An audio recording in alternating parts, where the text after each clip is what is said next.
Ang bawat kandado ay may susi.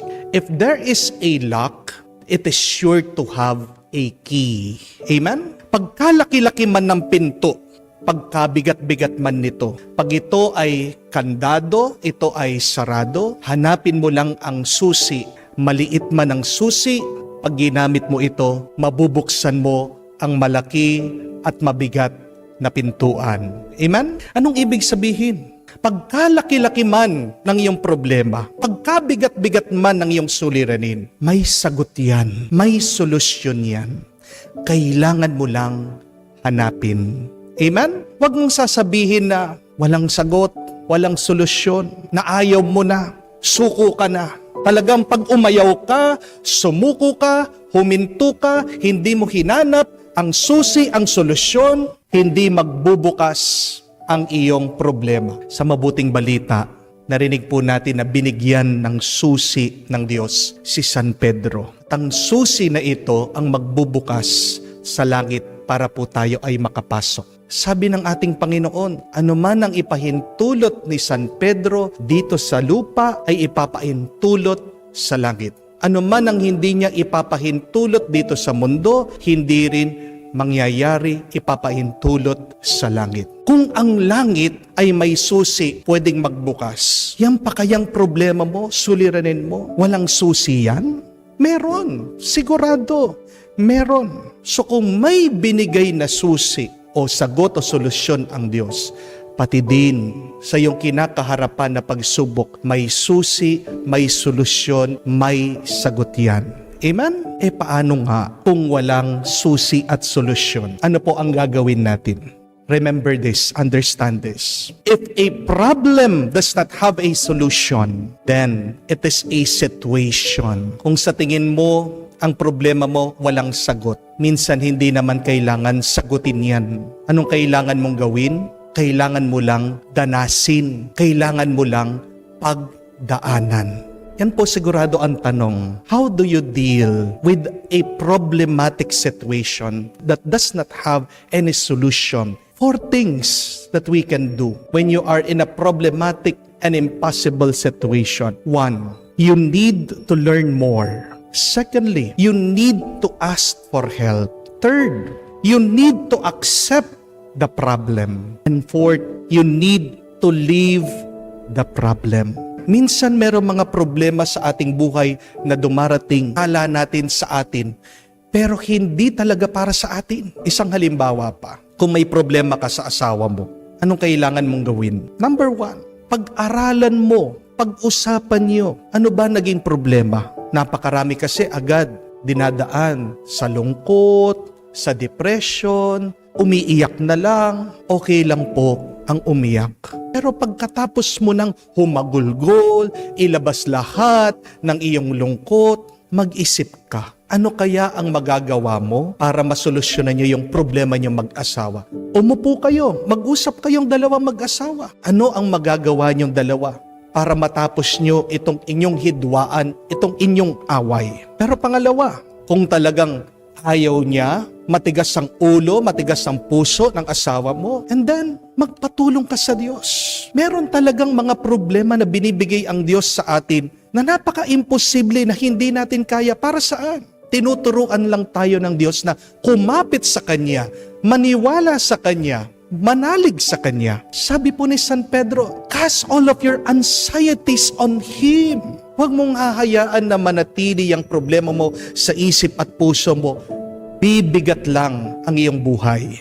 Pero pangatlo, tanggapin natin na hindi natin mababago ang ating sitwasyon. We have to accept sometimes that we can do nothing. And that is perfectly normal. Wala pong masama doon. Kung pipilitin mo, baka lalong magkaroon ng problema. Hindi po ba? Kung minsan nasisira ang iyong sasakyan, kahit na anong gawin mo, dala mo na sa kasa, sa mekaniko, wala kang magagawa. Bakit? Nasira pala yung isang pyesa.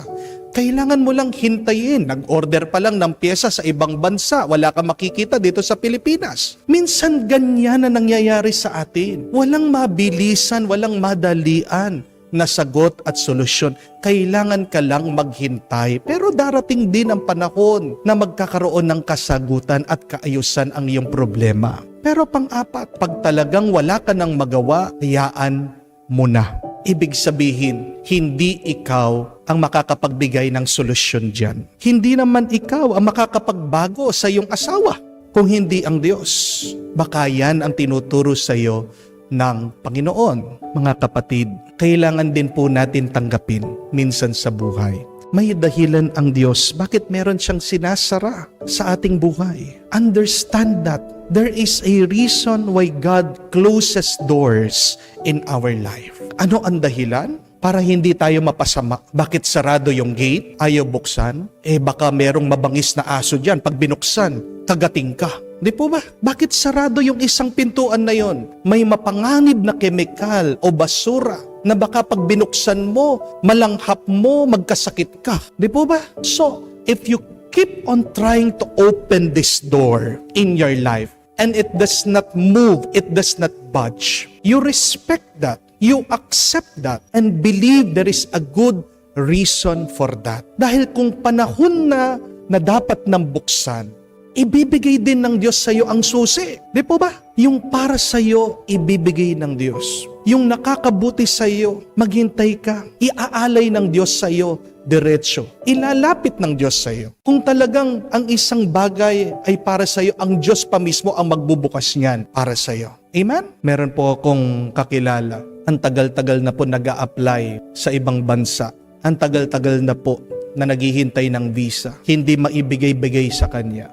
Nagdadasal naman po, nananalangin, nagsasakripisyo na nga. Pero bakit parang hindi po sinasagot yung kanyang dasal at dalangin na makapunta sa ibang bansa para makapagtrabaho, makatulong sa kanyang pamilya? Na-frustrate na, nadidisappoint na po. At minsan, nawawala na ng pag-asa. Meron palang dahilan bakit hindi pa binubuksan ng Diyos yung opportunity na yon. Kasi nung minsan, nagkasakit yung nanay niya. At nung nagkasakit yung kanyang ina, buti na lang nandun siya. Siya yung alisto. Agad-agad na idala sa hospital. Kung wala siya, sana natigok na yung kanyang ina. Nung nagkasakit yung ina niya, yung mga ibang kapatid niya umiiyak na, tinanggap na, mamamatay na. Pero dahil siya alisto, malakas ang loob, agad-agad, nurse aid, agad-agad, dinala sa hospital. Yun pala yung dahilan. Bakit hindi pa binuksan ng Diyos yung kanyang hiling at dalangin? Kasi kailangan muna niyang manatili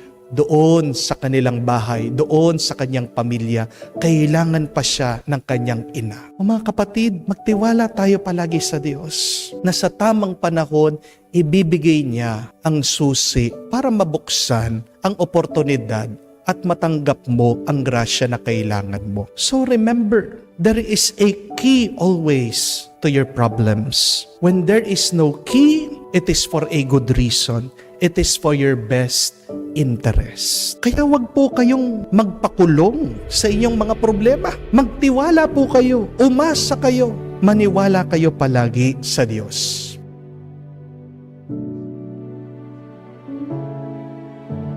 Pwede bang walang problema ang ating buhay? Meron bang taong walang problema? Meron bang pamilyang walang problema?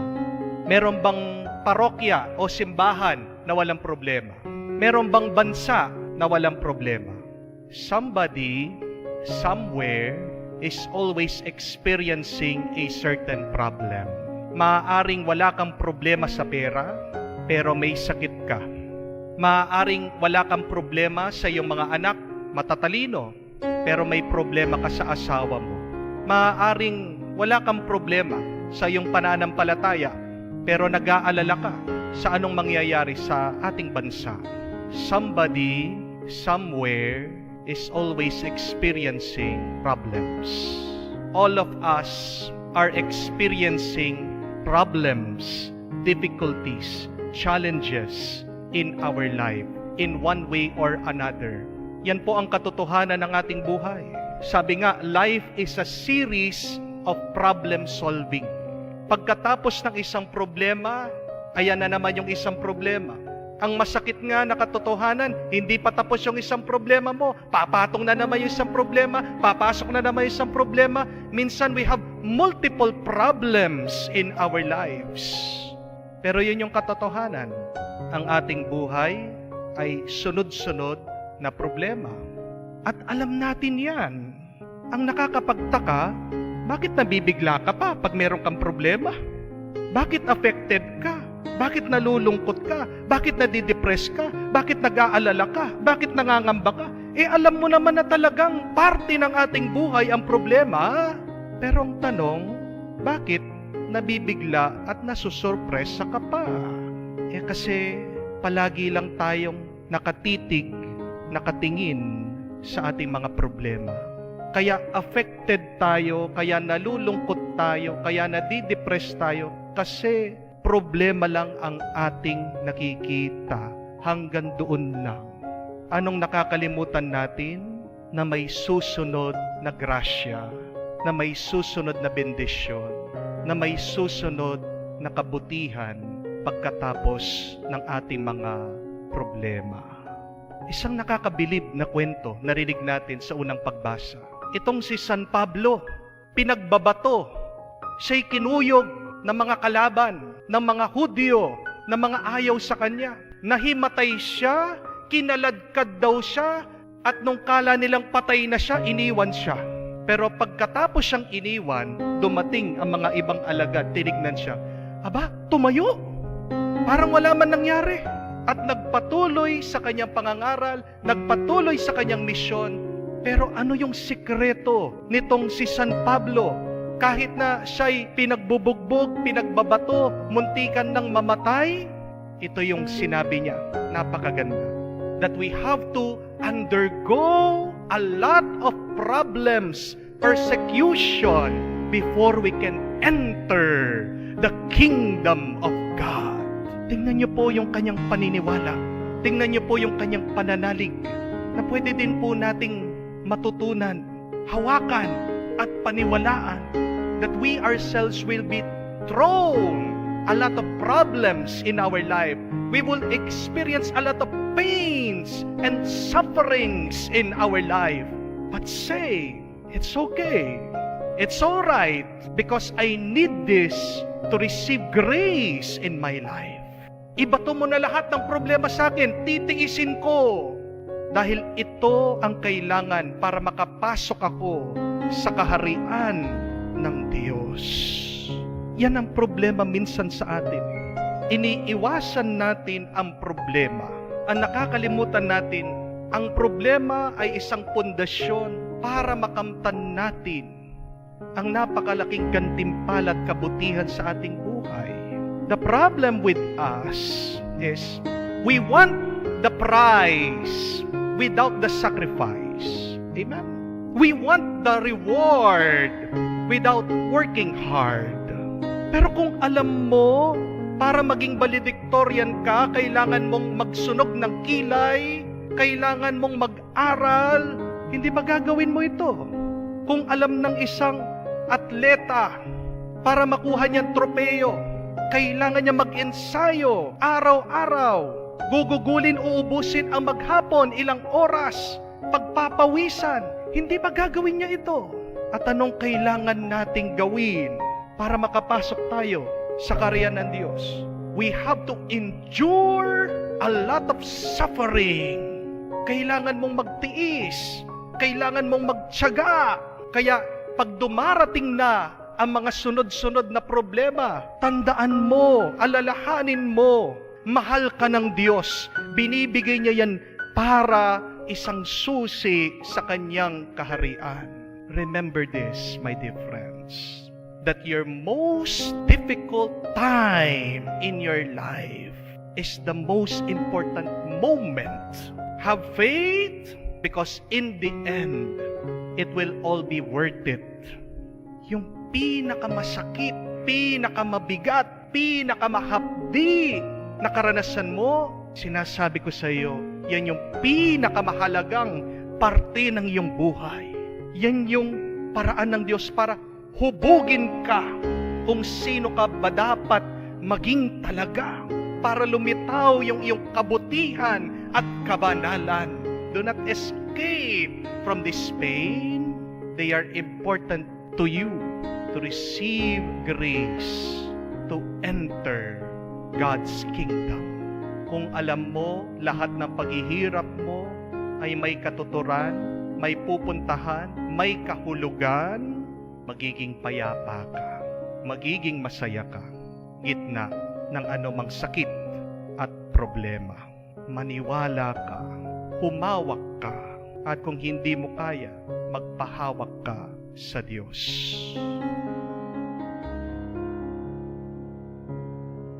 Na kung ano man ang iyong pinapansin, yan ang iyong tatanggapin. In English, what you focus, you get.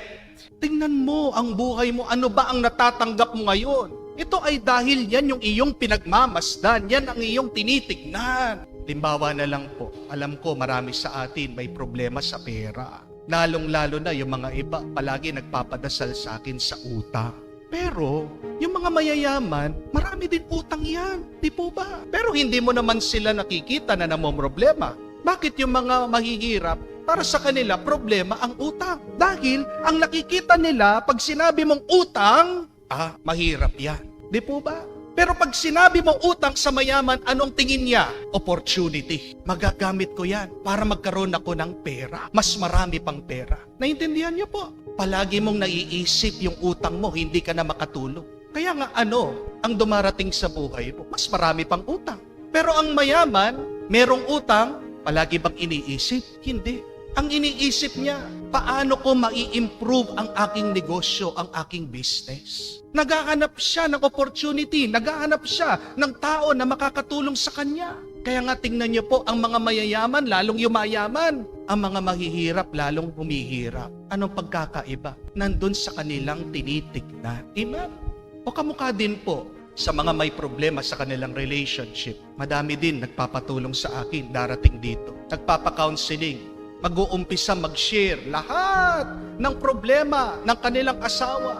Itong asawa daw nila ng babae, unfaithful, iba na ang ugali, hindi na sweet, hindi na maaruga, napakaraming bisyo, etc., etc. Hindi talaga mawawala yung problema kasi ang palaging tinitignan, ang palaging inaalala, yung problema ng asawa. Nagtatanong ako, meron ka bang masasabing mabuti sa asawa mo? Meron naman sinasabi, pero ayaw pansinin. Amen? Kung gusto mong maayos yung inyong relationship, bakit hindi mo isipin? Ano kaya yung magagawa mo para imbis na palaging umaalis sa bahay, manatili sa bahay? Amen? Bakit hindi bigyan ng pansin yung kanyang sarili, yung misis? Paano ko kaya mai-improve ang aking sarili? Para imbis na iba ang ninanasa ng aking asawa, ako ang pagnanasaan niya. Pero sa tingin niyo po, maiisip pa ba ng misis yun? Hindi. Bakit? Masakit ang loob eh. Ang palaging inaalala, ang palaging nakikita, yung ginawa na masama ng mister niya. Ang swerte naman niya.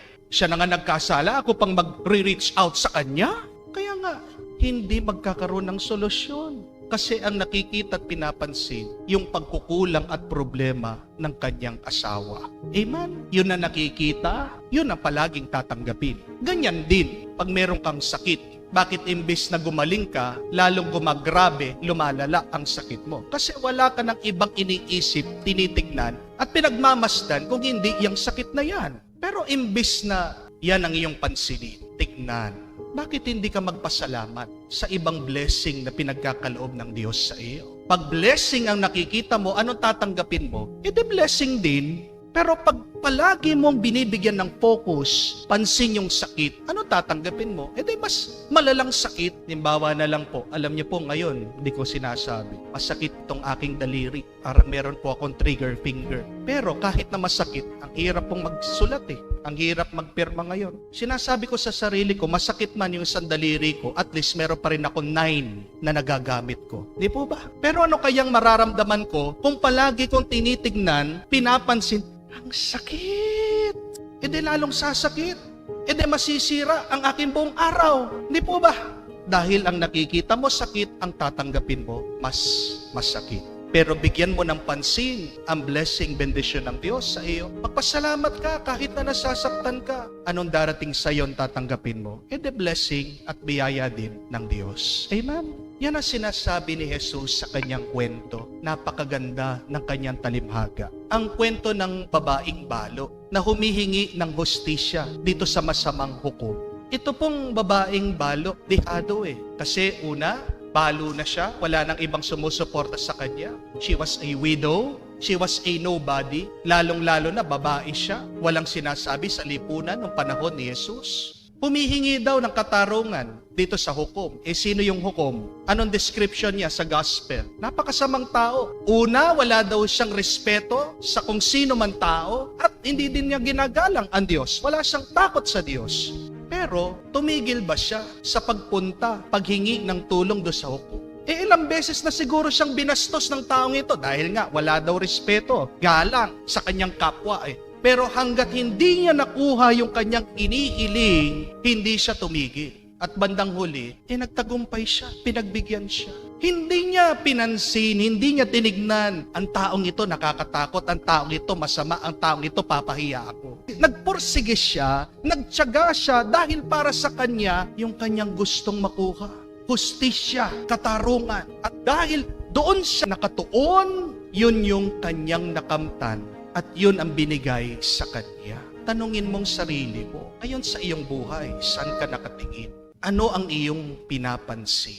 Kung masama ang iyong tinitignan, do not expect, wag kang maghintay, makakatanggap ka ng mabuti. Amen? At ganyan din nagiging mahalaga ang papel ng panalangin sa atin. Dahil pag sinabi mong dasal, ibinabalik tayo ng tingin sa Diyos. Sa pamamagitan ng dasal, ay tinutulungan ka na tingnan mo ulit ang Diyos. Through prayer, it centers us again to God. That is what prayer is. Refocusing yourself to God. Dahil napakarami mong iniisip. Sana pag ikaw ay nagdarasa, ang tingin mo lang, ang tuon mo lang sa Diyos. Para pag nakatingin ka na sa Diyos, pag nasa harap ka na ng Diyos, ay matatanggap mo ang kanyang grasya. Yan ang pagdarasal, bringing us back once again in the presence of God. Amen? Kaya nga po, di ba, bago tayo magdasal, ano sinasabi natin? Let us bring ourselves in the presence of God. Let us recognize the presence of God in our midst. Para pag nakita mo yun, matatanggap mo ang kanyang grasya. Pero hindi. Yan din ang madalas sa problema na napakarami sa atin. Mukha lang tayong nagdarasal, pero nasaan ang iyong isip, nasaan ang iyong puso? Nandun pa rin sa iyong problema. Yan ang problema na napakarami sa atin. Lalapit tayo sa Diyos, papasok tayo sa simbahan, dala-dala pa rin natin ang ating mga problema. Kaya nga ang Diyos, minsan nagiging sirang plaka na siya Paulit-ulit na niya sinasabi sa atin, huwag kayong mag-alala, huwag kayong mangamba. Sana naman pag tayo ay nagdarasal, bitawan mo na yung iyong dinadala. Kaya nga sabi ni San Pedro cast on Him all of your anxieties. At yan din ang ibig sabihin ng pagdarasal. Pag nananalangin ka, ibig sabihin, itapon mo na sa Diyos lahat ng iyong pangamba at pag-aalala. At ang importante lang ay, ang Diyos at ikaw magkasama, magkaugnay. Dahil alalahanin din natin ang sinabi ng ating Panginoon. Pag kayo ay nananatili sa akin, kayo ay magkakaroon ng buhay, mabungang buhay, at buhay na walang hanggan. Bakit hindi ka nakakatanggap? Bakit hindi ka nakakaranas ng mabungang buhay? Baka sa iba ka nakatingin, kaya hindi mo ito matanggap ngayon sa iyong buhay. Magdasal tayo. Ibalik natin ang ating sarili sa harap ng Diyos. Ituon mo ang iyong sarili sa Diyos. Ang Diyos lang ang iyong tignan para ikaw ay makatanggap sa kanyang bendisyon, sa kanyang grasya. Bayaan mo yung iyong mga pag-aalala.